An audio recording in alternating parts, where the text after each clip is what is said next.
Nah ini yang kita ingin kuliti ya, apakah benar-benar Marx punya gagasan yang sekaku, sedogmatis itu, terutama soal historis ya, soal pembacaan bilangan sejarah, atau dia sebenarnya punya pandangan yang lebih kompleks tentang sejarah.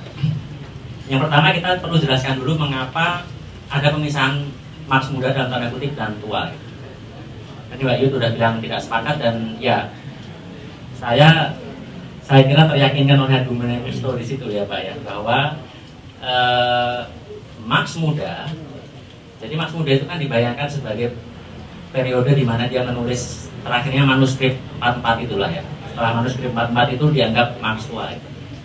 Manuskrip kenapa disebut humanis ya tadi karena dia kaya, itu ada filsafat, ada dengan cara yang nyastra gitu nulisnya, ada gagasan alienasi yang mencerminkan soal problem-problem humanisme dan lain sebagainya, termasuk juga ada ekopol di situ. Nah, gagasan ini kurang mendapatkan perhatian di kalangan internasional yang kedua, terutama di kalangan Marxis Soviet. Kalau menurut Musto itu ada beberapa hal ya, kenapa gagasan manuskrip, bahkan manuskrip 44 ini tidak diterjemahkan ke dalam bahasa Rusia dan bahasa yang lain oleh internasional yang kedua, saking takutnya gitu. Jadi internasional kedua ini aja takut tentang manuskrip 44 ini. Karena dalam manuskrip 44 ini ya Marx memang agak beda gitu dengan Marx di Kapital. Di Marx 44 ini tidak ada cerita soal kediktatoran proletariat, ceritanya soal humanisme, soal yang itu kemudian bisa diinterpretasikan oleh pemuka agama, bahkan beberapa teolog Kristen atau Katolik yang progresif itu memeluk Marx karena Marx yang muda ini, yang dianggap muda ya. Sementara yang di Kapital dan karya-karya Marx setelah 45 itu dianggap Soviet sebagai karya rujukan utama karena di situ ada penjelasan sejarah tentang ketidakterelakan hancurnya kapitalisme. Nah ini saya kira yang menjadi alasan utama ya kenapa internasional kedua menghindari yang manuskrip 44 dan ingin menonjolkan sisi Kapital, karena di situ memberi legitimasi bahwa komunisme itu mungkin, dan bukan hanya mungkin tapi unavoidable, tidak terhindarkan.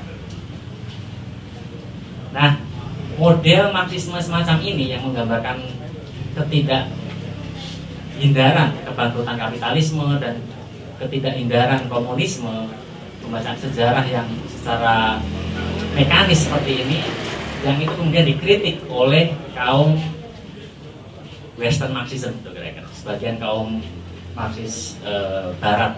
Jadi itu ada Lukács, ada yang lain dan mazhab Frankfurt dan lain sebagainya yang lebih menonjolkan. Jadi ini lucunya ya, kalau yang Soviet itu kayak nggak mengakui itu manuskrip 44 itu dianggap hanya sekedar karya nggak penting Marx, karya nggak hanya pengantar yang itu nggak perlu dianggap serius lah kira-kira.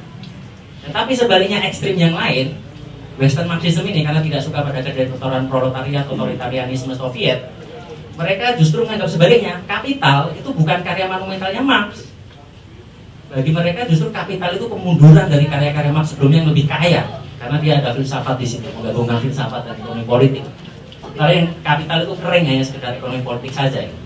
Yang tadi karena interpretasinya internasional kedua itu sangat determinis historisnya, seolah-olah ya udah kapitalisme pasti runtuh dan komunisme pasti hadir. Mereka menghindari gagasan yang semacam ini dengan menekankan pada aspek tadi ya, soal alienasi tadi. Karena alienasi mendapat porsi besar dalam manuskrip 44 itu. Nah, Althusser, kawan-kawan mungkin sudah familiar ya, Marxis dari Prancis yang kemudian meneguhkan adanya pembedaan antara patahan epistemologis ya istilahnya ya, epistemologi, so break antara Marx muda dan Marx tua. Marx tua ini yang lebih humanis, yang lebih masih bicara filsafat, sebenarnya Marx tua ini yang lebih determinis dalam melihat sejarah dan hanya fokus pada ekonomi politik, hanya pada ilmu sosial, kira-kira udah lepas filsafatnya. Nah, tapi kedua posisi ini ya, kalau menurut Musto, ini saya kira kontribusinya Musto salah satunya adalah melampaui dikotomi Marx muda dan Marx tua ini dengan mengatakan bahwa baik Marx muda maupun Marx tua itu ada keberlanjutan yang substansial. Gagasan alienasi itu tidak berhenti di manuskrip 44, tapi juga bisa kita temui di Kapital sebenarnya. Implikasinya apa? Implikasi politiknya ini saya kira lebih penting ya. Kalau Anda hanya percaya pada manuskrip 44, dan ini kebanyakan yang dipakai Western Marxism sampai sekarang ya. Jadi orang-orang yang post Marxis, cultural studies yang agak kiri-kiri, itu semua kira-kira sumbernya dari sana. Merujuknya pada Marx muda kira-kira. Karena Marx yang masih humanis, tidak determinis dalam melihat sejarah, menekankan pada pentingnya agensi dan lain sebagainya.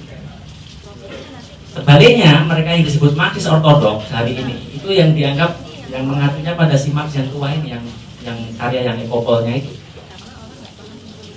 Nah, padahal sebenarnya kalau menurut Musto, kita tidak bisa melihat manuskrip 44 ini sebagai karya yang sudah selesai.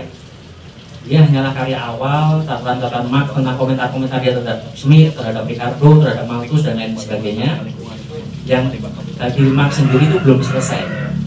Makanya Marx tidak pernah menerbitkan itu. Itu kan karya yang diterbitkan Anumerta, ya, diterbitkan setelah dia meninggal, dan kumpulan-kumpulan catatannya. Karena Marx ini seorang perfeksionis. Tadi kata Mas Eko, dia pembelajar yang sejati. Dia sangat kritis terhadap karyanya sendiri. Kalau karya itu belum dianggap pantas untuk terbit, ya dia nggak akan menerbitkan itu.